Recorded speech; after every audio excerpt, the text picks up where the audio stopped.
तांदळाची खांडवी किंवा खांटोळी हा कोकणातील पारंपरिक साधा पण अतिशय चविष्ट पदार्थ आहे. विशेषतः नागपंचमीला नैवेद्य म्हणून केला जातो. काही भागांमध्ये याला खांडवी तर काही कोकणी भागांमध्ये खांटोळी म्हटलं जातं. त्यामुळे नावं आणि कृतींमध्ये गावागावानुसार फरक आढळतो. नारळी पौर्णिमेला नारळाचे महत्त्व असल्यामुळे हा पदार्थ तुम्ही नारळी पौर्णिमेला सुद्धा करू शकता. तर काहीच ठिकाणी फक्त गौरीच्या नैवेद्यासाठी हा पदार्थ केला जातो. पण खरं म्हणजे हा पदार्थ आमच्या कोकणामध्ये फक्त नागपंचमीलाच करतात हो. ही खांटोळी रूम टेम्परेचरवर 1 किंवा 2 दिवस टिकते, तर फ्रीजमध्ये 3 ते 4 दिवस चांगली राहते. पण शक्यतो ही नागपंचमी, नारळी पौर्णिमा किंवा गौरी गणपतीच्या नैवेद्यासाठी आदल्या दिवशी किंवा त्याच दिवशी ताजी बनवलेली चांगली. तर करायचं काय? सर्वात आधी मेजरमेंटसाठी कोणतीही एक वाटी सेट करून घ्यायची. आता मी इथे 1 वाटी कोलम तांदूळ घेतलेला आहे. खांटोळी बनवण्यासाठी शक्यतो सुरती कोलम किंवा कोणताही कोलम तांदूळ किंवा आंबेमोहोर तांदूळ वापरतात. आंबेमोहोर तांदळाला स्वतःचा वास असतो म्हणून, किंवा बासमती तांदूळ तुकडा देखील तुम्ही वापरू शकता. आता कोणता तांदूळ घ्यायचा नाही तर इंद्रायणी तांदूळ हा चिकट होतो म्हणून तो नाही घ्यायचा. तसेच खूप लांब दाण्याचा जो तांदूळ आहे तो सुद्धा घ्यायचा नाही, किंवा जो तांदूळ पॉलिश केलेला असेल तो सुद्धा चालणार नाही. कारण या तांदळांमुळे खांटोळीला चिकटपणा येतो आणि त्याची खांटोळी ही नीट होत नाही. म्हणून हा तांदूळ तुम्ही स्वच्छ 2 ते 3 पाण्याने धुवून सुती कापडावर पसरून पंख्याखाली 1 तास वाळवून घेऊ शकता. किंवा दुसरी पद्धत म्हणजे मी इथे सुती कापडाने हे तांदूळ पुसून घेतलेले आहेत. जर तांदळाला बोरिंग पावडर वगैरे लावली असेल तर मात्र तांदूळ धुवून घ्या. तांदळाचा विषय आय होप सो सगळ्यांना क्लिअर झाला असेल. जरी कुणाचे काही प्रश्न असतील तर कमेंट बॉक्समध्ये विचारू शकता. आता लहान मिक्सरच्या भांड्यामध्ये हे वाटीभर तांदूळ घालून घ्यायचे. मग मी इथे 3 हिरव्या विलायच्या या सोलून घेऊन यातच घालणार आहे. म्हणजे यामुळे खांटोळीला एक छान वास येतो. आणि याची रवाळ पूड मिक्सरला करून घ्यायची. वाटलेले रवाळ तांदूळ बघू शकता, हे चाळून वगैरे अजिबात घ्यायचे नाही. आता वाटलेले रवाळ तांदूळ हे सेम वाटीमध्ये काढून घ्यायचे.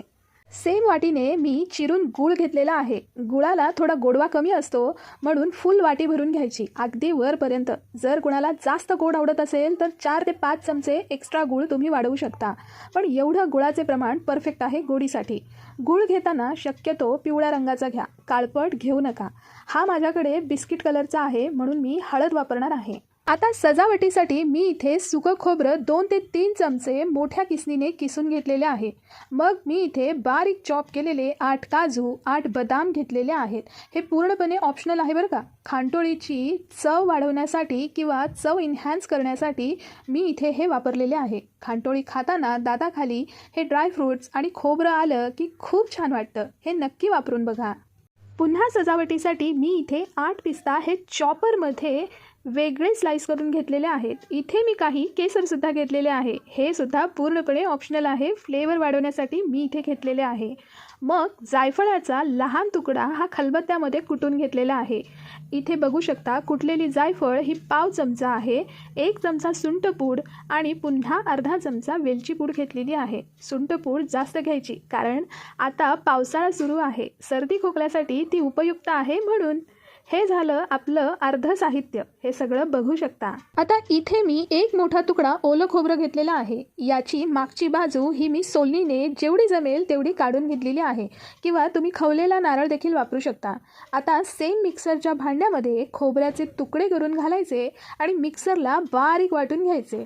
ओल्या खोबऱ्याचा किस हा सुद्धा सेम 1 वाटी भरलेला आहे, बघू शकता. साहित्यांमध्ये आणखीन लागणार आहे साजूक तूप. हे घरगुती साजूक तूप आहे. याचा व्हिडिओ मी लवकरच शेअर करेल.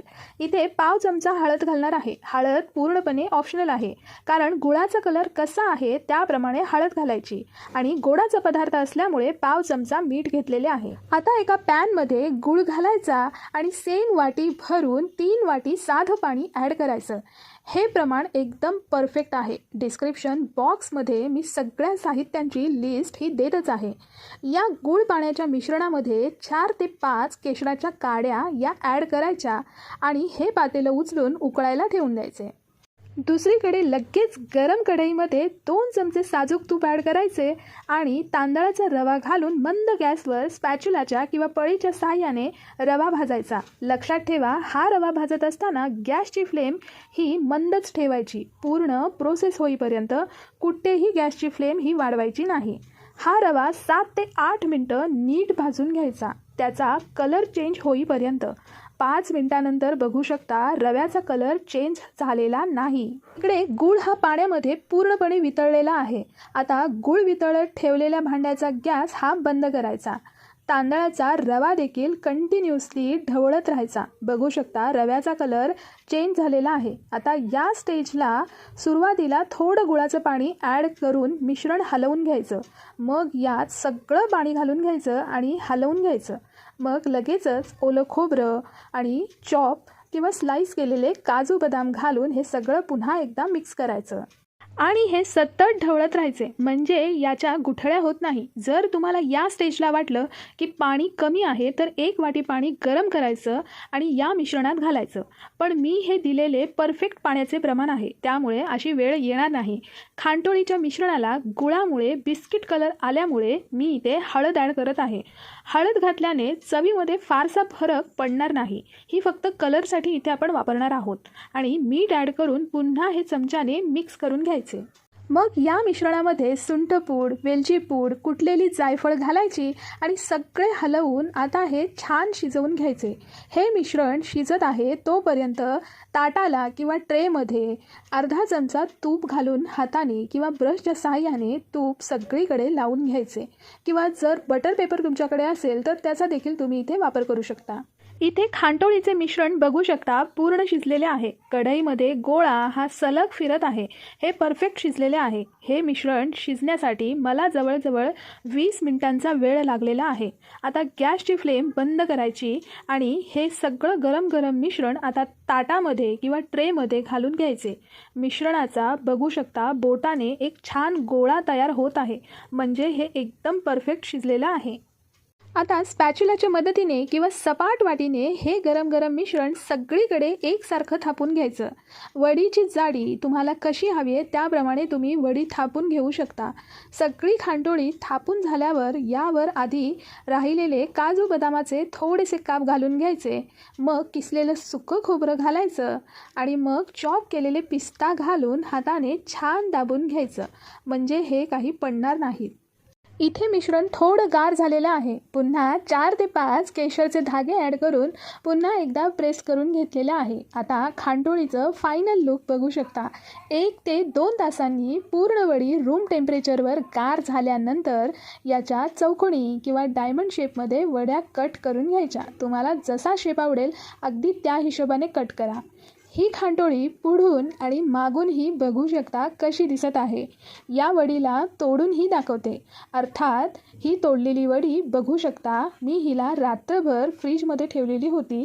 आता ही पूर्णपणे कडक झालेली आहे। कडक म्हणजे दगडासारखी कडक नाही हो, नॉर्मल कडक झालेली आहे तुपामुळे। तर अशी ही आपल्या कोकणातील पारंपरिक तांदळाची खांटोळी अगदी थोड्या प्रमाणात मी चेंज केलेली आहे। सण समारंभाच्या निमित्ताने आपल्या पूर्वजांनी जपलेली ही गोड परंपरा आजच्या पिढीपर्यंत पोहोचवणं हीच खरी आनंदाची गोष्ट आहे। यंदाच्या नागपंचमीला तुम्हीही पारंपरिक खांटोळी नक्की ट्राय करून पहा आणि नागदेवतेला प्रेमाने नैवेद्य अर्पण करा। तुम्हाला माझी ही कोकणी पारंपरिक रेसिपी आवडली असेल तर व्हिडिओला लाईक, कमेंट आणि शेअर नक्की करा। धन्यवाद।